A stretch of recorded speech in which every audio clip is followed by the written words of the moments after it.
joined today from the Department of Ag Trade Consumer Protection. It's Michelle. She's back and she's ready to talk with us about landlords, tenant tips, moving, all things that have to do with rentals. And we're so excited to have you back. And I love that background too. Is that you pointing in the background? It is not me pointing in the background, but it's my better mindset pointing in the background. Well, nice to see you. Glad you're here. We've talked about this in the past, and it is in the top 10 complaints. It bumped up to #1 this year. So there are still issues that happen when it comes to rentals from both sides of things. So I think perfect timing here as we're looking at college students are looking to get into new rental properties. A lot of rental places going up. Fitchburg's got a lot of apartments being built. So great time to talk about this. As you're looking at maybe a new rental or somebody's going into it for the first time, how do you perceive, do you tell and share information with these folks? Oh boy, if you're a brand new renter, I really encourage you to reach out to DATCP because we have a great brochure, Landlord Tenants Rights and Responsibilities, that will help guide you through what we're going to talk about today. And that is, you have to go through the selection process. And part of that selection process is evaluating your rental agreement, taking a look at that contract you might be asked to sign. Maybe it's going to be written. And maybe it'll be a verbal agreement, but you really need to understand the terms and conditions or the rules that the landlord wants to put in place and be sure that you can abide by those rules. And when rent is going to be due, how much rent is going to be due, who pays for utilities, who do you pay utility payments to, the landlord or directly to the utility company? Will you be required to put money down, a security deposit? So there are so many things you need to keep track of as a brand new renter, or even a renter who is moving from one property to another. It all begins with that first look at the property. And then once you've looked through the property and maybe you see some damage to a wall or the carpet, or the landlord says, oh, don't worry, before you move in, I'm going to take care of that. I'm going to repair that. Get any promises for repair in writing as part of your written rental agreement. And you also want to document the condition of the property if you enter into this agreement before you move in, so you're not held responsible for those items. Yeah, I could see walking around for the times that I've rented, walking around, snapping photos, circling things on the document like, whoa. I see this as already exists, whatever the case may be. And these things, Michelle, may sound like basic, like, Michelle, come on. People do this all. Why are you telling me something I already know? But we still have issues. We do more than 1,900 complaints last year alone on this topic. Some are going to deal with getting a security deposit back. Others are that a landlord didn't follow through on those promises to repair, and they might actually impact your living conditions. Mm-hmm. Maybe they promised to repair a refrigerator. Well, now what are you doing to keep your food cool? Type situation. So you want to make sure that's why we talk about it, because it's so important. And the security deposit is really the leading driver because that's extra money you put down.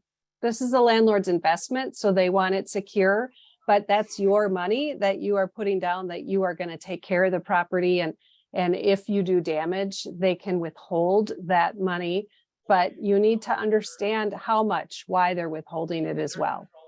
Yeah, good information there. Let's work on during the rental property, or somebody is watching this right now like, hey, I've been renting or I just started, or I've been going at this. What would you recommend as you work through the lease?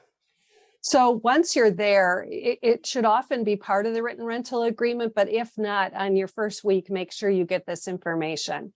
Who do you contact? Who's readily available if there is a maintenance problem? If your water won't shut off and you can't get to the shutoff valve, who do you call for those situations? Again, we mentioned security deposit. If this is required of you, then tenants have 7 days after the start of tenancy to inspect that property. You mentioned, photos and documenting and making a checklist. Well, within the first 7 days, put it on paper and keep a copy for yourself and turn the other one into the landlord. This documents the defects or damages that were there upon your moving in. And then this is important when you move out to resurrect this document so you again aren't held responsible and have withholdings from your security deposit. And then refer to your lease to understand when your landlord may enter your dwelling unit. Under the law, they need to give you at least 12 hours advance notice unless there is an emergency situation. Say there's water running out from under the door or smoke, then a landlord can knock and enter to make sure everything's okay. But if they want to come in and do an inspection, again, that's their investment, their property. 12 hours notice, they can come in and do those inspections. So don't be surprised by that. Yeah, no, good information there. And as you wrap up, maybe you're getting your rental agreement is coming to an end. What do you have for recommendations as you close out and move on to wherever you're going? Well, the first thing is see if the landlord's willing to do a walkthrough with you of the property. So that way you both know the condition. Maybe the landlord can say, oh, that's problematic. And maybe you can fix it before you leave so you won't have your money withheld from your security deposit. Then be sure you give the landlord your forwarding address. That way they know where to send your security deposit. You should be receiving that within 21 days of your lease ending. If you hold over 21 days from when you leave. If they do withhold some money, they should be telling you how much and why they're withholding that.